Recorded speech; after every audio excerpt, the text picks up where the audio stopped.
Study IQ IAS, अब तैयारी हुई अफोर्डेबल। डसॉल्ट एविएशन द्वारा बनाया गया राफेल एक French twin engine and multi role fighter aircraft है जो वर्ल्ड के डेडलीस्ट फाइटर जेट्स में से एक बताया जाता है। साल 2016 में गवर्नमेंट ऑफ इंडिया और फ्रांस के बीच हुई इंटर गवर्नमेंटल एग्रीमेंट के तहत 59,000 रुपीस करोड़ के बजट के साथ 36 राफेल एयरक्राफ्ट के प्रोक्योरमेंट की डील साइन हुई।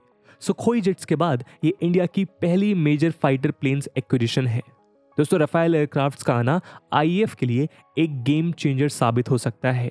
वहीं दूसरी ओर चाइना और पाकिस्तानी एयरफोर्स भी इंडिया के अगेंस्ट 2023 तक अपनी फाइटर स्क्वाड्रंस को 42 और 27 तक इंक्रीज करने में लगे हुए हैं। ऐसे में इंडिया के लिए यह बात जरूरी हो जाती है कि वो अपनी स्क्वाड्रन स्ट्रेंथ को 31 से बढ़ाकर जल्द ही ऑथराइज्ड स्क्वाड्रन स्ट्रेंथ 42 को अचीव करे। दोस्तों, स्क्वाड्रन स्ट्रेंथ मतलब होता है total number of military. India के पास अभी सिर्फ 31 स्क्वाड्रंस ही मौजूद हैं, जो कि एक चिंता का विषय है। डील साइन करने के लगभग 4 साल बाद 29 जुलाई 2020 को पहले 5 राफेल जेट्स का बैच इंडिया आया। वहीं दूसरा बैच आया नवंबर 3, 2020 में। ऐसे ही कुछ ब्रेक्स में इंडिया के पास राफेल डिफरेंट बैचेस में भेजे गए। 22 फरवरी 2022 को 3 और राफेल जेट्स ने आकर इंडियन एयरफोर्स में राफेल की टोटल स्ट्रेंथ को बढ़ाकर 35 कर दिया। Air chief marshal VR Chaudhari ji ने एक इंटरव्यू में कहा कि लास्ट राफेल एयरक्राफ्ट कुछ इंडिया स्पेसिफिक एनहांसमेंट्स के साथ आने वाला है, जो कुछ मेजर ट्रायल्स के बाद ही डिलीवर किया जाएगा। राफेल जेट्स के पहले स्क्वाड्रन को अंबाला एयरबेस पर स्टेशन किया जाएगा, क्योंकि पाकिस्तान से प्रॉक्सिमिटी के चलते ये इंडिया के लिए एक स्ट्रैटेजिक लोकेशन है। वहीं दूसरे स्क्वाड्रंस को वेस्ट बंगाल में प्रेजेंट चाइना से प्रॉक्सिमल डिस्टेंस पर लोकेटेड हासीमारा बेस पर स्टेशन किया जाएगा। दोस्तों, इस वीडियो में आज हम डिस्कस करेंगे राफेल के स्पेसिफिकेशन, एडवांस्ड फीचर्स और मिसाइल सिस्टम के बारे में, जो उसे एक डेडलीस्ट फाइटर जेट बनाते हैं। लेकिन आगे बढ़ने से पहले मैं आपको बता दूं कि इस वीडियो की इंपॉर्टेंस यूपीएससी मेंस के पर्सपेक्टिव से काफ़ी ज़्यादा है और इस टॉपिक से जुड़े हुए सवाल आपसे GS3 के सिक्योरिटी सेक्शन में पूछे जा सकते हैं। तो बिना किसी देरी के आइए बढ़ते हैं आज के टॉपिक की तरफ। आइए पहले हम समझते हैं राफेल की बेसिक स्पेसिफिकेशंस के बारे में। राफेल की लेंथ है 15.30 मीटर और हाइट है 5.3 मीटर्स। वहीं इसकी विंग स्पैन लेंथ है 10.9 मीटर्स। परफॉर्मेंस की बात की जाए तो इसका 4.5 generation state of the art system इसे मैक्सिमम 1912 किलोमीटर पर आवर की स्पीड प्रोवाइड करता है, जो साउंड की स्पीड से ऑलमोस्ट डबल है। वहीं लैंडिंग के लिए इसे सिर्फ 450 मीटर ग्राउंड रन की जरूरत है, जहां ये बिना ड्रैग शूट के आसानी से लैंड कर सकता है। ड्रैग शूट प्लेन के रियर पार्ट में से निकलने वाला एक पैराशूट को कहा जाता है, जो प्लेन की स्पीड को स्लो डाउन करने में मदद करता है।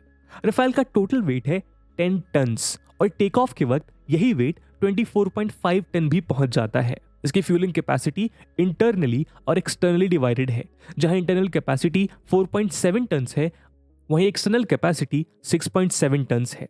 राफेल -3.6 G से 9 G तक ग्रेविटेशनल पुल विथस्टैंड कर सकता है और इमरजेंसी के दौरान ये एयरक्राफ्ट मैक्सिमम 11 G सस्टेन करने में सक्षम है। दोस्तों, 4.5 जनरेशन फाइटर जेट राफेल, जिनको 4th generation advance fighter jet भी कहा जाता है, दुनिया के सबसे डेडलीस्ट फाइटर जेट्स में से एक माना गया है।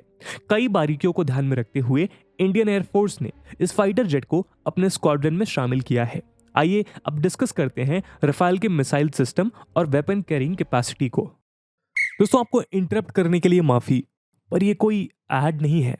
बस आपसे एक ऐसी इंफॉर्मेशन साझा करनी है जिसकी मदद से हम एजुकेशन को अफोर्डेबल बनाने की तरफ एक इंपॉर्टेंट कदम उठा रहे हैं।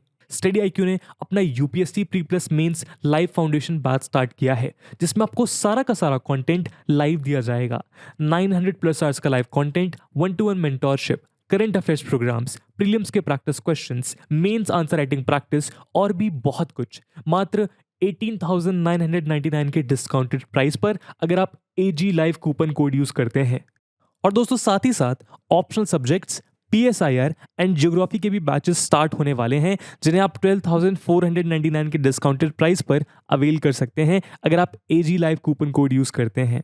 बैचेस में क्लासेस की शुरुआत 22 अगस्त मॉर्निंग 8 AM से हो रही है। इस बात से रिलेटेड सभी इंपॉर्टेंट लिंक्स, बाकी सभी अपडेट्स के लिए आप मुझे मेरे सोशल मीडिया हैंडल्स पे फॉलो कर सकते हैं। दोस्तों रफेल की मदद से कई पोटेंट वेपन्स कैरी किए जा सकते हैं, जिनमें सबसे ऊपर है यूरोपियन मिसाइल मेकर MBDA द्वारा बनाई गई beyond visual range air to air missile Meteor, जो मल्टी शॉट कैपेबिलिटी के साथ हाईली मोबाइल टारगेट जैसे जेट्स या स्मॉल एयरक्राफ्ट जैसे UAVs और क्रूज मिसाइल को आराम से टारगेट कर सकती है। वहीं दूसरी है air to ground laser guided ammunition SCALP EG cruise missile, जो एनिमी को 300 किलोमीटर के डिस्टेंस से ही टारगेट कर सकती है। और तीसरी है आर्मीमेंट एयर सॉल मॉड्यूलायर हैमर, जो एक प्रिसीजन टेरेन हगिंग एम्यूनेशन है, यानी इससे इंडो चाइना बॉर्डर जैसे लो ऑल्टीट्यूड्स और हाईली टेरेन्स में आसानी से इस्तेमाल किया जा सकता है। ये 60 to 70 किलोमीटर की रेंज में कई एनिमी टारगेट्स डिस्ट्रॉय कर सकती है। रफेल में एक ट्विन गन पॉड और एक 30 mm GI-80-30 रिवॉल्वर कैनन भी मौजूद है, जिससे 1 मिनट में 2500 राउंड्स फायर किए जा सकते हैं। इन मिसाइल्स और वेपनरी के साथ ही long range stand off Scalp cruise missile, AM-39 Exocet subsonic French made anti ship missile, laser guided bombs, non guided classic bombs और न्यूक्लियर मिसाइल्स भी ऐड की जाएंगी। दोस्तों इंडिया में आने वाले रफेल जेट्स में कुछ इंडिया स्पेसिफिक मॉडिफिकेशंस भी की गई हैं, जिसमें Israeli helmet mounted displays, radar warning receivers, low band jammers, 10 hour flight data recording, infrared search and tracking systems जैसे कई फीचर्स एडेड हैं। बात करें इसमें इस्तेमाल होने वाले इंजन की, तो रफेल में 2 M88-2 इंजन्स इंस्टॉल किए गए हैं, जो 50 kilo newtons of dry thrust and after burners के साथ 75 किलो न्यूटन्स ऑफ फोर्स और प्रोड्यूस कर सकते हैं। इन इंजन्स की मदद से कुछ ही सेकंड्स में रफेल 1.8 मैक यानी कि 1912 किलोमीटर पर आवर की हाई स्पीड अटेन कर सकता है और 3700 किलोमीटर से भी ज़्यादा रेंज तक 3 ड्रॉप टैंक्स भी कैरी कर सकता है। मिशंस के दौरान कई परिस्थितियां ऐसी आ जाती हैं जब एक फाइटर एयरक्राफ्ट के लिए रिफ्यूलिंग एक चैलेंज बन जाता है। ऐसे में रफेल में आने वाली बड़ी रिफ्यूलिंग फैसिलिटी की मदद से किसी भी अदर फाइटर एयरक्राफ्ट को फ्लाइट के दौरान ही रिफ्यूलिंग पहुंचाई जा सकती है। दोस्तों रफेल के ग्लास कॉकपिट में hands on throttle and stick यानी होटस कंट्रोल सिस्टम मौजूद है, जिसमें फाइटर जेट के सारे क्रिटिकल स्विचेस और फंक्शंस स्टिक और थ्रॉटल पर ही प्रेजेंट होते हैं। होटस कॉन्फ़िगरेशन को मेनली हेड अप डिस्प्ले वाले फाइटर जेट्स में पायलट्स के सिचुएशनल अवेयरनेस को इंप्रूव करने के लिए इस्तेमाल किया जाता है। साथ ही इसकी मदद से टर्बुलेंस, स्ट्रेस और हाई G फोर्स के दौरान पायलट्स आसानी से जेट को कंट्रोल कर पाते हैं। इसके साथ कॉकपिट में इस्तेमाल होने वाले एवियोनिक्स थेल्स एवियोनिक द्वारा बनाए गए हैं, जो communications, navigation, monitoring, aircraft flight control system, fuel system, firing cues और कोलिजन अवॉइडेंस जैसी कई इंपॉर्टेंट डेटा प्रोवाइड करते हैं। दोस्तों आज इलेक्ट्रॉनिक वॉरफेयर मिलिट्री ऑपरेशंस में एक मेजर रोल प्ले करता है। एयरक्राफ्ट से मौजूद sensors tactical situation related information provide कर बैटलफील्ड की रियल टाइम इंफॉर्मेशन प्रोवाइड करते हैं। ऐसे ही कुछ टेक्नोलॉजिकली एडवांस्ड सेंसर और इलेक्ट्रॉनिक सिस्टम्स का इस्तेमाल रफेल जेट्स में किया गया है। आइए इन्हें समझते हैं अगले सेक्शन में। दोस्तों रफेल में मौजूद सबसे major and important state of the art system है फ्रेंच कंपनी थेल्स द्वारा बनाए गए RBE-2 active electronically scanned array यानी ऐसा मल्टीमोड रडार। ये रफेल को एक superior detection, long tracking range और इलेक्ट्रॉनिक स्कैनिंग एबिलिटी प्रोवाइड कराते हैं। साथ ही सिंथेटिक अपर्चर रडार यानी कि SAR और inverse SAR modes high resolution ground mapping provide करते हैं, जिससे टारगेट्स को सर्च डोमेन के अंदर और बाहर दोनों जगह बेहद आसानी से ट्रैक किया जा सकता है।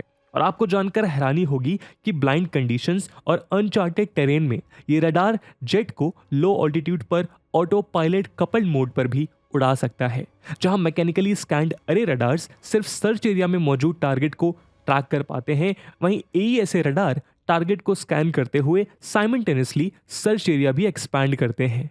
थेल्स और MBDA द्वारा बनाया गया और रफेल में इस्तेमाल होने वाला दूसरा मेजर इलेक्ट्रॉनिक सिस्टम है स्पेक्ट्रा EW सूट। इस सिस्टम के कारण एयरबोर्न और ग्राउंड बेस्ड थ्रेट्स के अगेंस्ट रफेल को एक हाई सर्वाइवेबिलिटी मिलती है।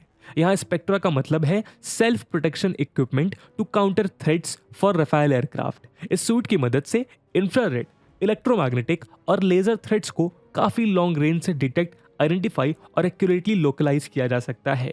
थ्रेट डिटेक्शन के लिए इस सूट में रडार वार्निंग, लेजर वार्निंग और मिसाइल वार्निंग रिसीवर्स भी इनकॉर्पोरेट किए गए हैं। साथ ही थ्रेट काउंटरिंग के लिए फेस्ड एरे रडार जैमर और एक डिकॉय डिस्पेंसर भी मौजूद है। थेल्स और डसॉल्ट एविएशन द्वारा बनाया गया अगला state of the art system है FSO यानी फ्रंट सेक्टर ऑप्ट्रॉनिक्स। ये सिस्टम ऑप्ट्रॉनिक वेवलेंथ्स में ऑपरेट करता है जो इसे रडार जैमिंग से इम्यून करता है। इसकी मदद से लॉन्ग रेंज एयर, सी और ग्राउंड टारगेट्स को high resolution multi target angular tracking और लेजर रेंज फाइंडिंग की मदद से सीक्रेटली डिटेक्ट और आइडेंटिफाई किया जा सकता है। FSO टारगेट की टेली लेंस पिक्चर और लेजर डिटेक्शन द्वारा एक मेजर्ड रेंज प्रोवाइड करता है। आइए अब डिस्कस करते हैं इसमें इस्तेमाल होने वाले दो मेजर पॉड्स को। दोस्तों, पॉड्स कुछ एक्सटर्नल अटैचमेंट्स होती हैं जिन्हें स्पेसिफिक मिशंस के लिए कैरी किया जाता है। रफेल में कई तरह के पॉड्स इस्तेमाल किए जा सकते हैं। पहला है एरियोस रिकॉनिशंस पॉड। इस पॉड को स्ट्रैटेजिक और टैक्टिकल रिकॉनिशंस मिशंस यानी किसी स्पेसिफिक एरिया की स्टडी के लिए इस्तेमाल किया जाता है।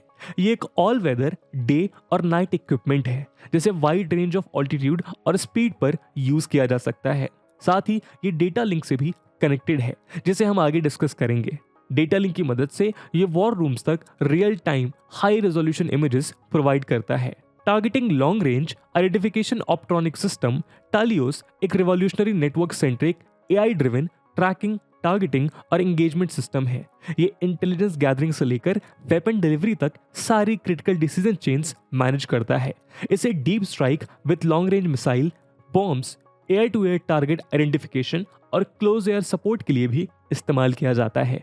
साथ ही non traditional information, surveillance and reconnaissance यानी कि NT-ISR की रिक्वायरमेंट्स को भी हैंडल करने में ये सक्षम है।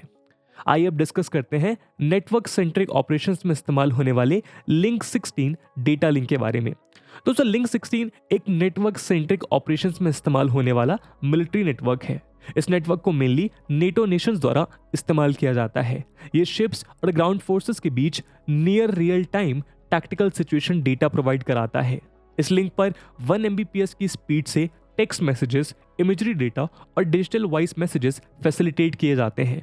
तो दोस्तों, इन्हीं कुछ state of the art system के साथ रफेल वर्ल्ड के कुछ डेडलीस्ट जेट्स की लिस्ट में काउंट किया जाता है।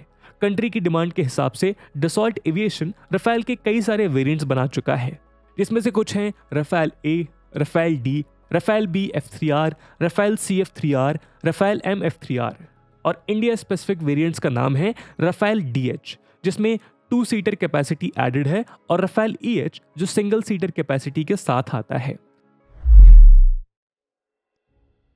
दोस्तों, रफेल इंडिया के डिफेंस सेक्टर के लिए एक मेजर बूस्ट साबित हुआ है और इसी के चलते ये जरूरी है कि इंडिया और फ्रांस के बीच एक कांस्टेंट डायलॉग मैकेनिज्म मेंटेन रहे ताकि स्ट्रैटेजिक और मिलिट्री टाइज को और इनहांस किया जा सके। रफेल भले ही लीडिंग फाइटर क्राफ्ट्स को रिप्लेस ना कर पाया हो, लेकिन इसमें present dog fight capability, mobility, weapon package, avionic system, ease of operation and maintenance कुछ ऐसे फीचर्स हैं जो इसे भी एक डेडलीस्ट फाइटर जेट बनाते हैं।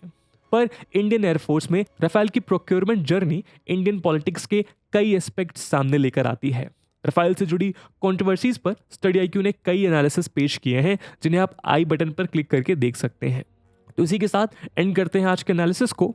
आपको कैसा लगा ये वीडियो कमेंट सेक्शन में जरूर बताइएगा। और जैसा कि वीडियो के पहले भाग में हमने बताया कि इस वीडियो की इंपॉर्टेंस UPSC मेंस के पर्सपेक्टिव से काफ़ी ज़्यादा है, और उसी इंपॉर्टेंस को देखते हुए एक सवाल हम आपके लिए छोड़कर जा रहे हैं जिसको आपको कमेंट सेक्शन में आंसर करना है। And the question is, how is the S-400 air defence system technically superior to any other system presently available in the world? And with this question, my friends, that's it for the video. I hope आपको video पसंद आया होगा, और अगर पसंद आया है तो अपने दोस्तों के साथ साझा करना मत भूलिएगा। हम मिलते हैं अगले वीडियो में, तब तक के लिए जय हिंद, जय भारत। स्टडी IQ IAS, अब तैयारी हुई अफोर्डेबल।